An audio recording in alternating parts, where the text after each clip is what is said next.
12월 3일 예기치 못했던 계엄 조치에 따른 리스크는 우선은 일단락됐습니다. 자, 그동안의 사례들을 살펴봤을 때 앞으로 진행될 탄핵 조치가 이 증시에 미치는 영향이 제한적일 것이라는 평가들도 일각에선 나오고 있는데요. 오히려 헌재에서 인용됐을 때 주가가 크게 올랐다는 분석들도 함께 나오고 있습니다. 자, 그래서 오늘은 이 문제에 대해 알아볼까 합니다. 한국경제신문의 한상준 논설위원 나와 계십니다. 안녕하십니까? 네, 안녕하십니까. 자, 우선 미국 증시 얘기부터 해보면요. 지난주에 트럼프 당선인이 이 오프닝 벨에 참석을 했었죠. 자, 그렇게 뭐 타종을 했었는데 이후에 미국 증시가 주춤거리는 양상입니다. 그렇다 보니까 자, 뭐 트럼프 당선 이후에 이 허니문 랠리가 벌써 끝났다 이런 논쟁이 다시 거세지고 있는데 위원님께서는 어떻게 보십니까? 네, 논쟁은 있지만 사실 올해 미국에 상장된 주식이라든가 예. 비상장 주식 다 아마 부러울 따름이다 이렇게 말씀드리겠는데요.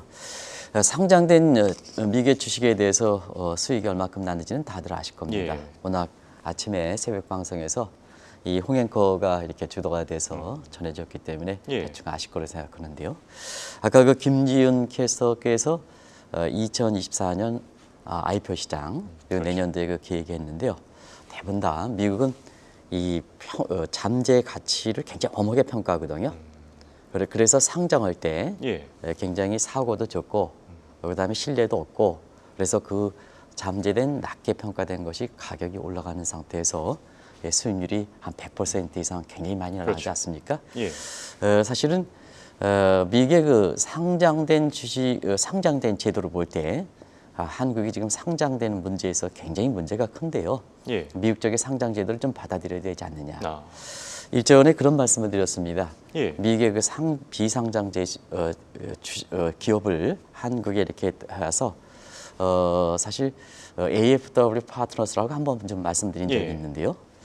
일찌감치 이런 거를 해서 우리나라의 VCO 피해가 굉장히 이렇게 침체된 상황에서도 올해 급성장했거든요. 예. 아마 내년에는 더 빨리 성장하지 않겠나 하는 생각이 듭니다. 왜냐 김준 캐스터가 얘기했던 이런 내년도의 IPO 미국의 IPO 시장 보면 예. 굉장히 그렇죠. 또 트럼프는 기업인이고 베센트도 월가의 금융이고 그다음에 일론 머스크도 기업인이지 않습니까? 예. 그래서 지금 미국의 상장 가격은 지금 고평가 논란이 있는 것 반해서 상장되지 않는 기업들에 대한 소위 돈 있는 사람을 중심으로 해서 그쪽으로 이렇게 돼서 아마 유망한 수단이 되지 않겠냐.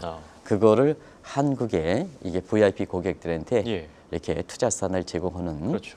이런 그 A 파트너스 같은 이런 것도 굉장히 급성장하지 않겠냐 하는 그래서 연말을 맞으면서 여러 가지 어려운 가운데 예. 이런 투자 기회를 좀 말씀을 드리는데요. 저도 그 오늘 지난 주말에 미국의 그 주가가 떨어졌는데도 불구하고 예. 빨간 넥타이를 차고 왔습니다. 왜 그렇습니까? 계엄 리스크가 마무리됐기 때문에 좀 주가가 많이 올라서 예. 스트레스 때문에 좀 어려우신 분들한테 이렇게 연말 연시를 이렇게 좀 마음이나마 좀 맞습니다. 이렇게 예. 적으시라 하고 빨간 넥타이를 차고 왔습니다. 미국 증시 지난 주말에 이렇게 사실 이번 주에 빅 이벤트라 하는 올해 마지막 연준 회의의 예. 모습에서 좌우됐죠. 그 모습은 뭐 시청자 여러분 간단히 줄이면 11월 고용 지표는 분명히 베이비 컷해야 됩니다. 근데 물가 지표는 다들 재상승했기 때문에 금리 동결 이런 네. 상태거든요. 그래서 12월 FMC의 금리 동결이냐 아니면 베이비 컷이냐.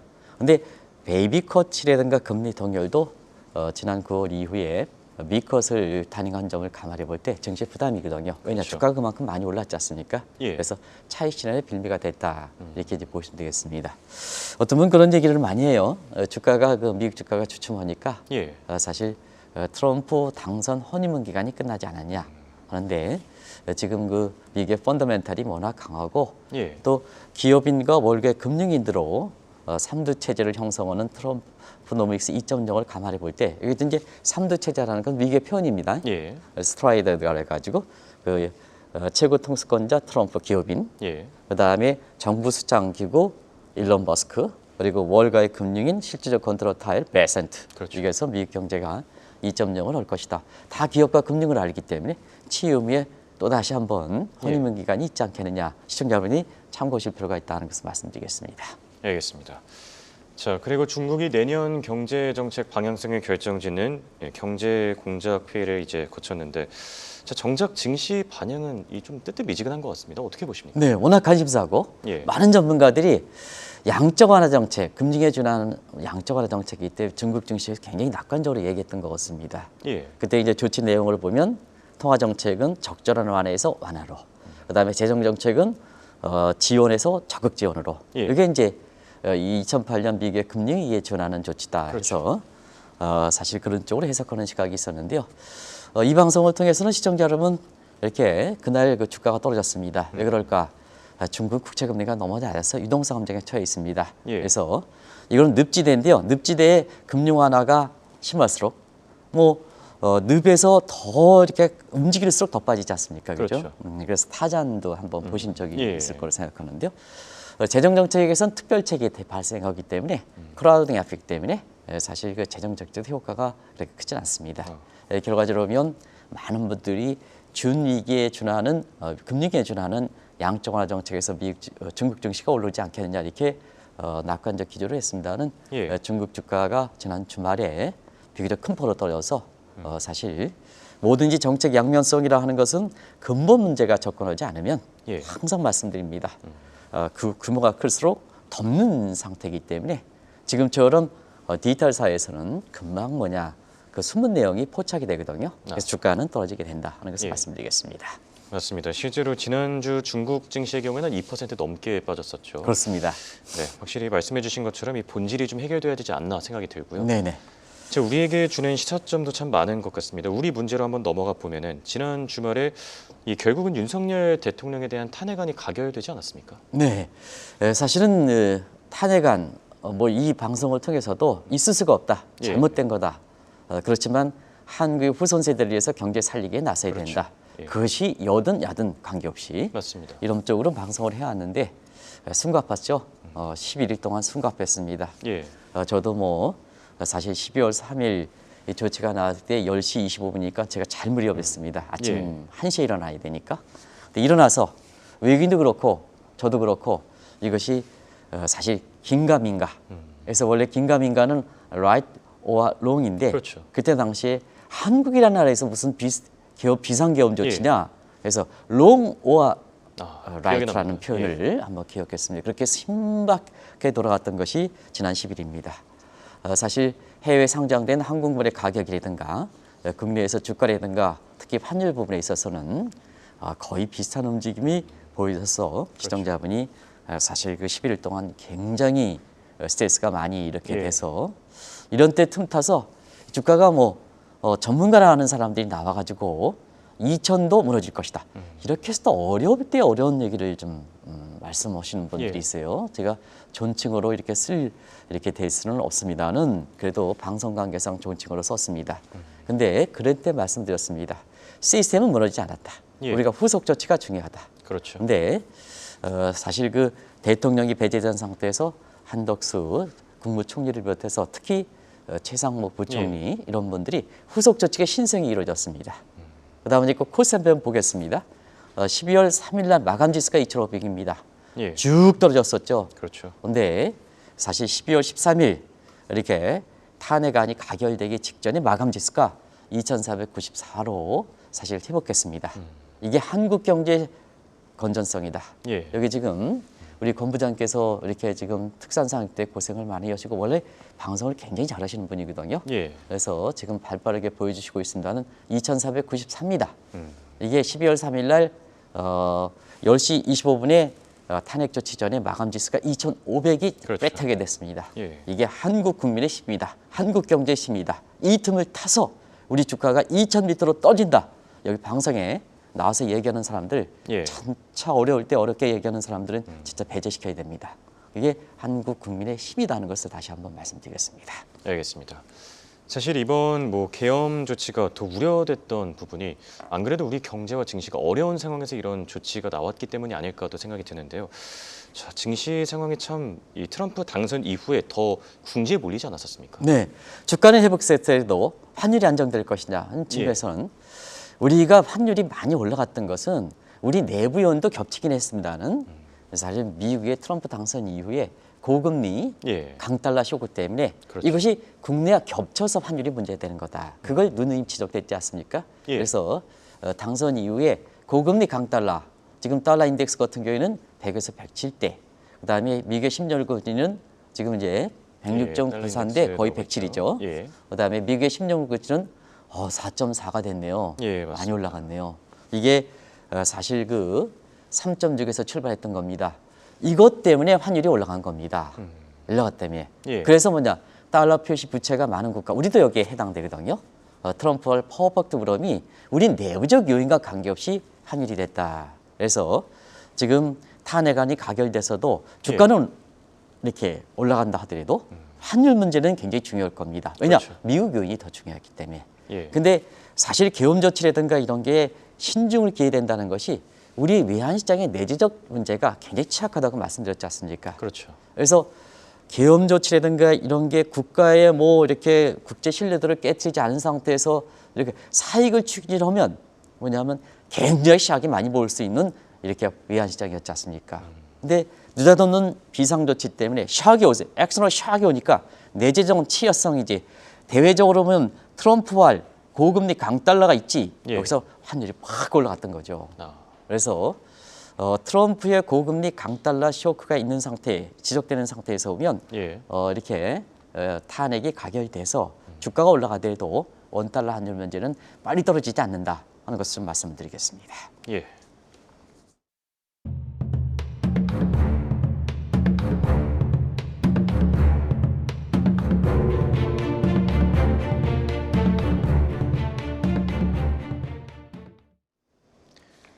우리처럼 외환 위기를 한 차례 경험한 국가 입장에서는 더욱이 더 우려되는 부분이 아니었을까 생각이 듭니다. 자, 특히 국가 신용 등급 그리고 원달러 환율이 더 많이 우려되지 않았습니까? 네, 사실 이 문제는 굉장히 앞으로 풀어가야 될 문제지 않느냐 생각합니다. 예. 그것이 한덕수 국무총리, 지금 이제 대통령 대행 체제라 이렇게 얘기하죠. 공식적인 직함이 예. 그렇게 됐으니까 앞으로 이 문제는 좀 굉장히 풀어갈 문제지 않느냐. 왜냐? 떨어지면 극복하기 어려서 그렇습니다. 누차 이 문제를 말씀드렸죠. 외환위기 때 우리 신용등급이 떨어지니까 이거 극복하기 10년 걸렸습니다. 맞습니다. 최순실 게이트 때문에 떨어졌던 국가 신용등급이 10년, 올해 10월 달에 사실 주가 지표는 아니지만 WGBI 국제 채권 지수에서 그렇죠. 선진국에 들어갔습니다. 윤석열 계엄 조치가 나왔습니다. 이거 떨어지면 또 10년이 기다려야 됩니다. 이게 굉장히 중요하거든요. 예. 그래서 한덕수 대통령 권한 체제에서 야당이 협조를 해서 이 문제는 굉장히 주력해야 된다는 걸 말씀을 드리겠습니다. 사실 그렇습니다. 대외적인 측면에서는 국가 신용 등급에 사실 뭐 등급이 유지했다 해서 무다 아니다. 왜냐하면 앞으로의 문제가 중요하지 않느냐. 그런 측면에서 선행 지표, CDS 금리라든가 이런 쪽에 또 외화 조달 이렇게 크레딧 라인이라든가 예. 수출에서 크레딧 라인이라든가 이런 게 좀 균열될 조짐을 보이고 있다 해서 긴박하게 움직인다. 만약에 이것이 이렇게 개선되지 않았으면 한국 경제 지금 물가가 1%, 그 다음에 사실 그 수출이 1%, 그리고 성장률도 1% 쪄주면 1대1 중남미의 상징에 해당되는 1대1 쇼크에 걸리지 않겠느냐. 예. 그래서 이 문제도 좀 염두에 들였었는데요. 사실 우리 국민들이 굉장히 위대한 것을 보여줍니다. 예. 왜 그러냐면 반드시 계엄 조치 때문에 계엄 조치는 절대 잘못한 겁니다. 이 계엄 조치를 해서 반드시 나쁜 것만은 아닙니다. 예. 대외적으로는 이런 어려운 사태를 기획해서 우리 국민들의 위대함을 불려주는 계기가 됐지 않습니까? 이번 계기로 해서 한국 국민들이 민주주의가 사라졌다. 아까 우리가 김 캐서께서도 예. 계엄 조치에 따라서 여러 가지 마켓 워치라든가 이런 측면에서 한국의 민주주의 복원력은 위대하다는 얘기를 하지 않습니까? 맞습니다. 그래서 이런 어려운 조치를 타산지석으로 삼아서 한국 경제에 다시는 이런 일이 발생하지 않도록 노력하는 것이 굉장히 중요하거든요. 예. 그런 관점에서는 이번에 사실 우리 국민들이 보여줬던 자세 같은 경우는 국제적으로 계엄 조치란 어려운 상황에 당했지만 다시 한번 이것을 잠재적 능력을 보여줬다는 데에 대해서 좋은 측면도 많다는 것을 말씀드리겠습니다. 그런데 똑같은 시점에 정치적 갈등을 이뤘던 국가가 프랑스입니다. 그렇죠. 외환위기도 예. 경험하지 않았습니다. 근데 사실 프랑스 같은 경우는 국가 신용등급이 떨어졌지 않습니까? 예, AA2로 떨어졌지 않습니까? 그래서 이게 이런 사태로 해서 여기 전문가라 불러온 사람이 우리 코스피 2,000m로 떨어진다. 전문가가 아닙니다. 그런 사람들. 어려울 때 어려우면 안 돼. 이게 우리 국민들의 힘이거든요. 예. 우리 경제 시스템의 복원력이거든요. 그래서 시청자 여러분께 꼭 말씀드리면 계엄 조치 합법성 인정하지 않습니다. 절대 잘못했다는 것을 처음부터 얘기했습니다. 예. 그런데 이 계기에서 국제적으로 한국 국민의 위대함, 민주주의의 복원적, 경제체제의 굳건함 이런 걸 보여줬다는 측면에서 사실은 이렇게 너무 비관적으로 생각할 필요는 없는 것이 아닌가 생각합니다. 맞습니다. 위기는 곧 기회다라는 말이 있죠. 이번 기회를 좀 잘 잡았으면 좋겠다라는 생각이 드는데요. 네, 그렇습니다. 자, 그런데 위기 극복에는 아무래도 골든타임이라는 게 있죠. 이 골든타임을 놓친 경우에는 아무리 노력해도 어려운 부분들도 있지 않겠습니까? 이 대목이 굉장히 중요하죠. 뭐든지 골든타임이라고 있죠. 그래서 우리가 이 계엄 조치는 전형적인 롱테일 리스크다. 예. 이것이 지속돼서 오랫동안 지속돼서 뭐냐면 테일 리스크, 패테일 리스크, 에버리지 상으로 가면 걷잡을 수가 없다. 아, 근데 계엄 조치가 11일 만에 끝났습니다. 앞으로 탄핵 절차가 있지만 탄핵 절차는 증시에서 긍정적입니다. 그것이 기각이 되든 예. 인용이 되든 나중에 말씀드리겠습니다. 그렇습니다. 예. 그러면 계엄 조치의 계엄 조치에서 굉장히 이렇게 위험스러웠던 11일 이렇게 사태를 볼 때에는 지금은 롱테일 리스크 지나서 테일 리스크 정도는 됩니다. 예. 근데 이제 이게 골든타임이 지나는 패테일 리스크, 에버리지는 지금 가지 않는 상황이거든요. 그런 과정에서 사실 지금은 지금 나서면 골든타임 지난 것이 아니냐. 예. 그렇지는 않습니다. 지금 이렇게 테일리스크의 3대 평가를 보고 시장의 정부의 통제력, 시장에서 시스템 문제되지 않는 이런 측면에서 골든타임으로 본다면 지금은 테일리스크 단계이기 때문에 사실 충분히 극복력이 있다 하는 것을 말씀드리겠습니다. 그래서 다시 한번 말씀드리면 계엄 조치처럼 3대 충족이론, 합법성, 예. 그다음에 국민의 높은 지지도, 경제 펀더멘탈. 근데 우리나라 같은 경우는 합법성도 맞지 않았고, 그다음에 국민의 지지도가 윤석열 대통령 지지도가 20%. 지금은 뭐 이제 대통령이 정지가 됐기 때문에 그런 의미가 없습니다는 사실 경제 성장률 이렇게 1대1 쇼크 우려 이런 상태에서 그것이 모르겠습니다. 나중에 판명이 되겠습니다는 개인의 어떤 권력을 옹호할 것이냐 하는 측면에서 계엄 조치냐 예. 진짜 국민을 위한 것이냐 저는 모르겠습니다. 근데 국민을 위한다 하더라도 사실 이렇게 펀더멘탈 나쁜 상황에서는 그건 하는 게 아니지 않습니까? 예. 우리 국민들이 얼만큼 지금 스트레스 경제적 손실이 됐습니까? 그렇죠. 그런 측면에서는 국민이 뽑아준 대통령입니다. 국회의원도 마찬가지로 국민이 뽑아준 이렇게 국회의원들입니다. 마지막에서는 그런 조치가 될 때 본인 자신이 하는 게 아니라 국민 입장에서 국민 경제 입장에서 그런 조치가 나와야 돼. 헐자 말자를 판단해줘야죠. 예. 국민의 입장에서 판단해줘야죠. 이번 조치를 해서 경제 손실을 얼마나 됐습니까? 예. 얼마나 됐습니까? 많은 시사점을 던져주는 것이 아닐까 생각합니다. 예. 맞습니다. 나중에 역사가 평가하지 않을까 이렇게 생각이 들고요. 이제부터는 탄핵 정국입니다. 우리나라 같은 경우에는 대통령 역사상 이제 두 차례 탄핵 사태가 있었고 이번이 뭐 세 번째가 되지 않을까 생각이 되는데 당시에는 탄핵이 어떤 영향을 미쳤습니까? 네, 사실 탄핵에 펀더멘탈인 문제가 없고 외환위기 경과 입장에서 한국의 아열할당 문제가 없다면 계엄 조치가 첫 번째 나올 때부터도 사실 우리 국민들이 허기에 달렸다. 얼만큼 빨리 끊느냐 이게 중요하다 하는 말씀을 드렸습니다. 그래서 경제 살리기에 계속해서 나서야 된다는 것을 이 방송을 통해서 말씀드렸는데요. 과거의 사례가 보여줍니다. 노무현 탄핵 당시에 국회 가결위에 헌재에서 기각되는데 이게 한 3일 걸렸던 것 같습니다. 예. 박근혜 탄핵할 때는 가결위에 인용이라는 것은 대통령 직무 정지되고 대통령이 내려놓는 겁니다. 그렇죠. 그래서 법적 용어를 그대로 사용했습니다. 한 90일 넘었을 겁니다. 그런데 사실 노무현 탄핵안 이렇게 탄핵 이후에 이렇게 그 기각까지 우리 코스피 지수가 5.7% 올랐습니다. 그리고 박근혜 탄핵안 당시에는 가결 인용까지 우리 코스피 25.5% 올랐습니다.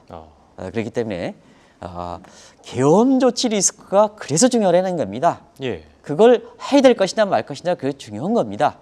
근데 탄핵안 가결의 리스크가 끝났다. 그게 부결이든 아니면 기각이든 아니면 인용이든 부결이든 확정이든 그런 측면에서 코스피 지수는 오르지 않느냐. 과거에 비해서 좀 우리 경제 여건이 다르지 않느냐 하는 측면의 얘기가 있는데요. 예. 그래서 지금부터 대안을 좀 제시해 드리겠습니다. 알겠습니다. 자, 방금 전에 그 지점을 지적해 주셨는데요. 일각에서는 우리 경제 여건이 과거와는 다르다 이런 얘기들이 계속 나오고 있거든요.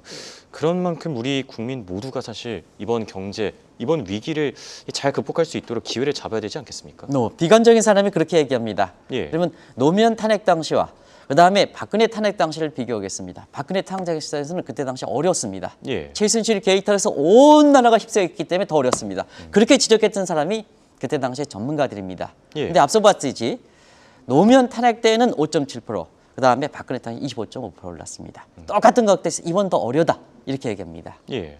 어렵긴 하죠. 트럼프 당선과 겹쳐 있기 때문에. 그러나 지금부터는 어렵기 때문에 국민들이 나서야 됩니다. 한 가지 말씀드리면, 자, 지금 상태에서 한덕수 권한 대행 체제에 대한 국제 신뢰는 굉장히 높습니다. 예. 워낙 대단히 죄송한 말씀입니다만 국제적으로 신사로 알려져 있고, 그다음에 최상목, 그다음에 한덕수 이렇게 총리 같은 경우에는 이번 계엄 조치에 대해서 공실이 어차피 국민에게는 참석할 수밖에 없지 않습니까? 예.